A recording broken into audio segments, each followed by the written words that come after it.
ज्योतिराव गोविंदराव फुले। ज्योतिराव गोविंदराव फुले भारतीय समाज सुधार आंदोलन के एक महान नायक थे, जिन्होंने 19वीं सदी में भारत में सामाजिक समानता, शिक्षा और महिलाओं के अधिकारों के लिए अभूतपूर्व योगदान दिया। उनका जन्म 11 अप्रैल 1827 को पुणे, महाराष्ट्र में एक माली ओबीसी परिवार में हुआ था। ज्योतिराव फुले ने जातिगत भेदभाव, अंधविश्वास और सामाजिक कुरीतियों के खिलाफ आवाज उठाई और विशेष रूप से दलितों, शूद्रों और महिलाओं के उत्थान के लिए काम किया। उनकी जीवनी न केवल उनके व्यक्तिगत संघर्षों और उपलब्धियों की कहानी है, बल्कि यह उस दौर की सामाजिक और सांस्कृतिक पृष्ठभूमि को भी दर्शाती है, जिसमें उन्होंने अपने विचारों को लागू किया।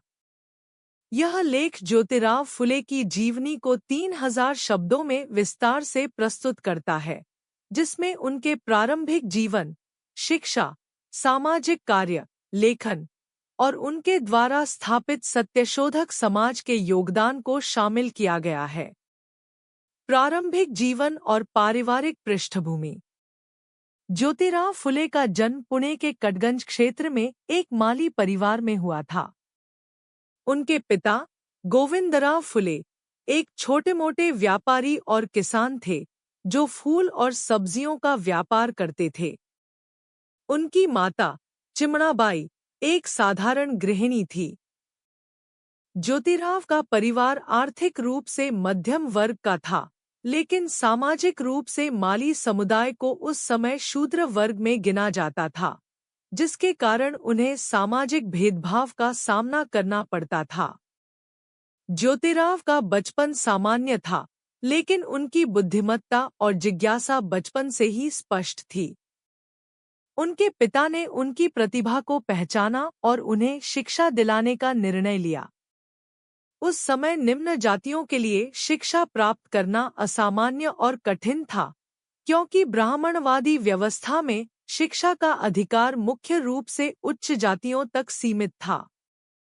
फिर भी गोविंदराव ने ज्योतिराव को स्थानीय मराठी स्कूल में दाखिला दिलाया, जहां उन्होंने प्रारंभिक शिक्षा प्राप्त की। ज्योतिराव की माता का निधन उनके बचपन में ही हो गया, जिसने उनके जीवन पर गहरा प्रभाव डाला। इस घटना ने उन्हें सामाजिक और पारिवारिक संरचनाओं के प्रति संवेदनशील बनाया। उनके पिता ने दूसरी शादी की, लेकिन ज्योतिराव का अपनी सौतेली मां के साथ रिश्ता सामान्य रहा। उनके परिवार की आर्थिक स्थिति स्थिर थी, जिसने उन्हें शिक्षा और सामाजिक कार्यों में ध्यान केंद्रित करने का अवसर प्रदान किया। शिक्षा और वैचारिक विकास। ज्योतिराव की औपचारिक शिक्षा पुणे के एक मराठी स्कूल में शुरू हुई, जहां उन्होंने मराठी और गणित की प्रारंभिक शिक्षा प्राप्त की। 1841 में उन्हें पुणे के स्कॉटिश मिशनरी स्कूल में दाखिला मिला, जो उस समय अंग्रेजी शिक्षा के लिए प्रसिद्ध था। इस स्कूल में उनकी मुलाकात कई प्रगतिशील विचारकों और शिक्षकों से हुई, जिन्होंने उनके वैचारिक विकास में महत्वपूर्ण भूमिका निभाई।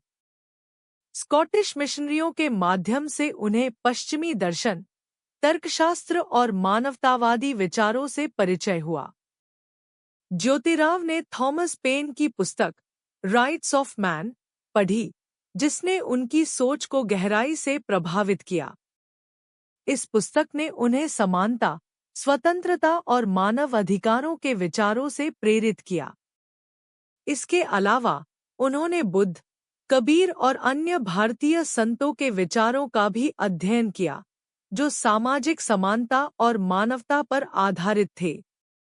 उनकी शिक्षा ने उन्हें यह समझने में मदद की कि भारत में जातिगत व्यवस्था और ब्राह्मणवादी विचारधारा समाज के विकास में सबसे बड़ी बाधा है। 1847 में ज्योतिराव की शादी सावित्रीबाई फुले से हुई, जो बाद में उनकी सबसे बड़ी सहयोगी और भारत की पहली महिला शिक्षिका बनी। सावित्रीबाई उस समय केवल 17 वर्ष की थी और उनकी शिक्षा सीमित थी। ज्योतिराव ने स्वयं सावित्रीबाई को पढ़ाया और उन्हें सामाजिक सुधार के कार्यों में शामिल किया। यह दंपति भारतीय इतिहास में सामाजिक समानता और शिक्षा के क्षेत्र में एक आदर्श उदाहरण बन गया। सामाजिक भेदभाव का अनुभव और सुधार की प्रेरणा। ज्योतिराव के जीवन में एक घटना ने उनके सामाजिक सुधार के संकल्प को और मजबूत किया।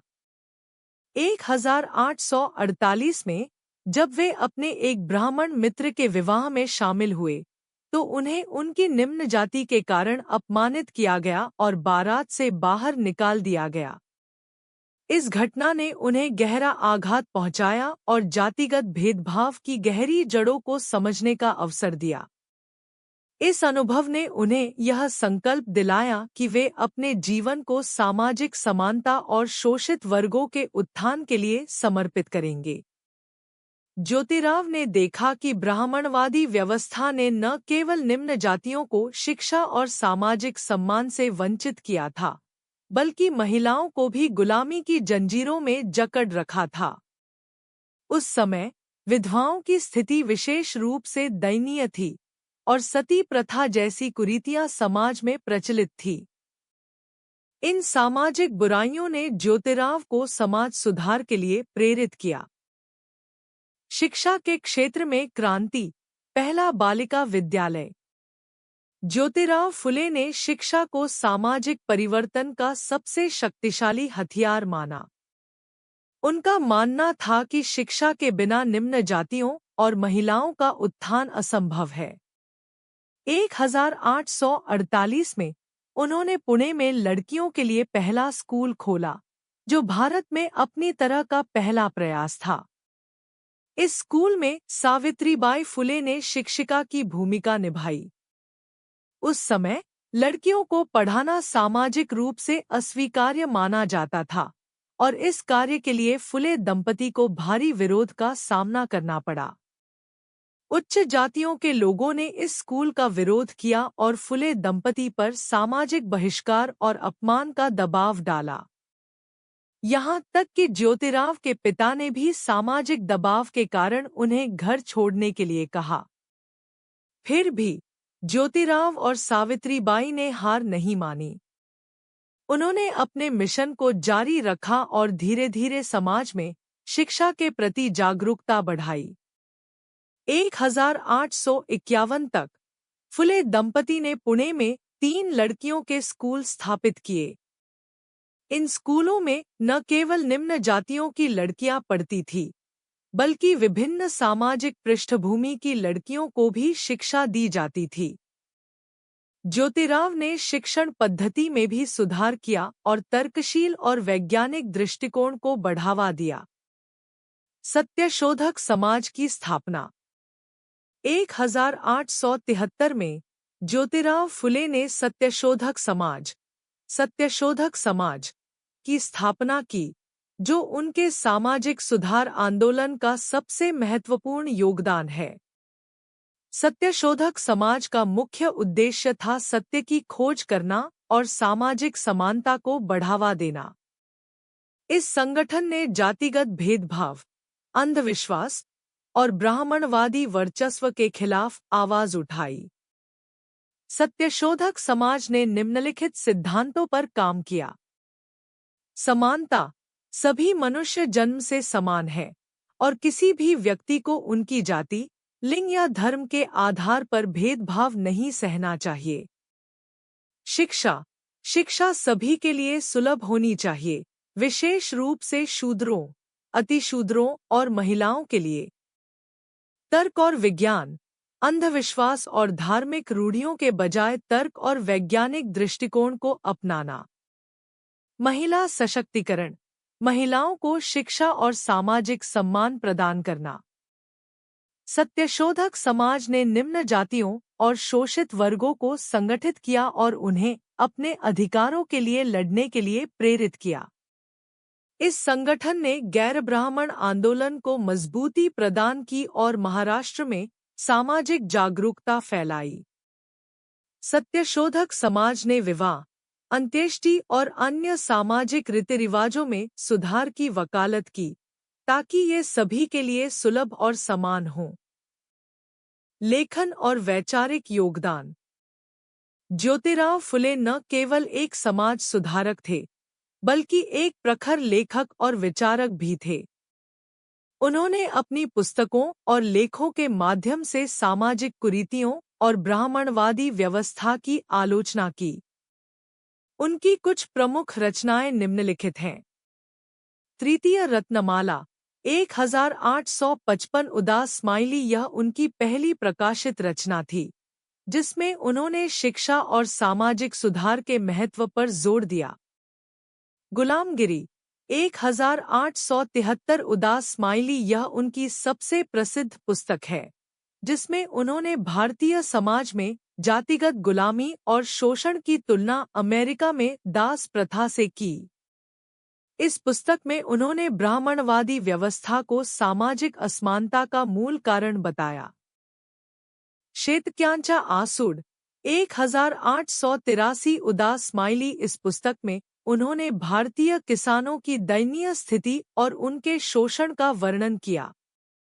उन्होंने ब्राह्मणवादी और औपनिवेशिक शोषण के खिलाफ आवाज उठाई। सार्वजनिक सत्यधर्म 1891 उदास स्माइली, यह उनकी अंतिम रचना थी, जिसमें उन्होंने एक सार्वभौमिक और तर्कसंगत धर्म की वकालत की, जो सभी मनुष्यों को समान मानता हो। ज्योतिराव की लेखन शैली सरल, तीक्ष्ण और प्रभावशाली थी। उन्होंने मराठी भाषा में लिखा ताकि उनकी बात आम जनता तक पहुंचे। उनकी रचनाओं ने न केवल उनके समकालीन समाज को प्रभावित किया, बल्कि बाद की पीढ़ियों जैसे डॉक्टर B.R. आम्बेडकर को भी प्रेरित किया। महिला सशक्तिकरण और विधवा सुधार। ज्योतिराव फुले ने महिलाओं की स्थिति को सुधारने के लिए कई कदम उठाए। उस समय महिलाओं को शिक्षा, संपत्ति और सामाजिक सम्मान से वंचित रखा जाता था। विधवाओं की स्थिति विशेष रूप से दयनीय थी, क्योंकि उन्हें सामाजिक बहिष्कार और शारीरिक शोषण का सामना करना पड़ता था। 1854 में ज्योतिराव और सावित्रीबाई ने अपने घर में एक अनाथालय खोला, जहां विधवाओं और परित्यक्त महिलाओं को आश्रय दिया जाता था। इस अनाथालय में उन्होंने गर्भवती विधवाओं की देखभाल की और उनके बच्चों को शिक्षा और सम्मानजनक जीवन प्रदान किया। एक उल्लेखनीय घटना में उन्होंने एक ब्राह्मण विधवा, काशीबाई, के नवजात शिशु को गोद लिया और उसका नाम य कंटिन्यूड शिव रखा। इस कार्य ने समाज में हलचल मचा दी, क्योंकि यह उस समय की रूढ़ियों के खिलाफ एक साहसिक कदम था। ज्योतिराव ने विधवा पुनर्विवाह को भी प्रोत्साहित किया और सत्यशोधक समाज के माध्यम से ऐसे विवाहों का आयोजन किया। उन्होंने बाल विवाह और सती प्रथा जैसी कुप्रथाओं की कड़ी आलोचना की। उनकी पत्नी सावित्रीबाई ने भी महिलाओं के लिए कविताएं लिखीं और उन्हें सामाजिक जागरूकता के लिए प्रेरित किया। औपनिवेशिक शासन और ज्योतिराव का दृष्टिकोण। ज्योतिराव फुले का ब्रिटिश औपनिवेशिक शासन के प्रति एक जटिल दृष्टिकोण था। एक और उन्होंने ब्रिटिश शासन की कुछ नीतियों, जैसे शिक्षा के प्रसार और सामाजिक सुधारों का स्वागत किया, क्योंकि इनसे निम्न जातियों को अवसर प्राप्त हुए। दूसरी ओर उन्होंने औपनिवेशिक शोषण और भारतीय किसानों की दुर्दशा की कड़ी आलोचना की। उनकी पुस्तक शेतक्यांचा आसूड में उन्होंने ब्रिटिश शासन की आर्थिक नीतियों को किसानों के शोषण का कारण बताया। ज्योतिराव ने ब्रिटिश सरकार से मांग की कि वह निम्न जातियों और शोषित वर्गों के लिए विशेष सुविधाएं प्रदान करे, जैसे शिक्षा और नौकरियों में आरक्षण। उन्होंने 1888 में ब्रिटिश सरकार को एक ज्ञापन सौंपा, जिसमें उन्होंने शूद्रों और अतिशूद्रों के लिए शिक्षा और आर्थिक सहायता की मांग की। अंतिम वर्ष और विरासत। ज्योतिराव फुले का स्वास्थ्य उनके अंतिम वर्षों में खराब रहा। 1888 में उन्हें पक्षाघात का दौरा पड़ा, जिसके कारण उनकी शारीरिक गतिविधियां सीमित हो गईं।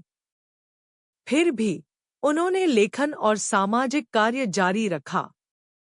28 नवंबर 1890 को पुणे में उनका निधन हो गया। उनके निधन ने सामाजिक सुधार आंदोलन में एक बड़ा शून्य छोड़ दिया, लेकिन उनकी शिक्षाएं और विचार आज भी प्रासंगिक हैं। ज्योतिराव फुले की विरासत को उनके अनुयायियों और बाद की पीढ़ियों ने आगे बढ़ाया। Doctor B.R. आम्बेडकर ने निष्कर्ष।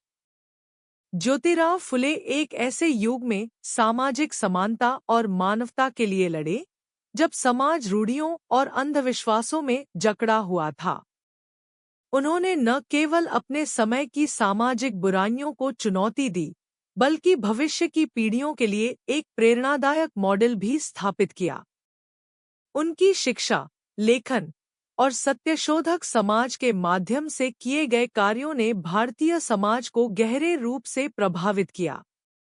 आज ज्योतिराव फुले को महात्मा के रूप में सम्मानित किया जाता है और उनकी जयंती 11 अप्रैल को महाराष्ट्र और भारत के अन्य हिस्सों में उत्साह के साथ मनाया जाता है। उनके विचार और कार्य सामाजिक न्याय, समानता और शिक्षा के क्षेत्र में आज भी मार्गदर्शन करते हैं। ज्योतिराव फुले की जीवनी न केवल एक व्यक्ति की कहानी है, बल्कि यह एक ऐसे आंदोलन की कहानी है जिसने भारतीय समाज की नींव को बदलने का प्रयास किया।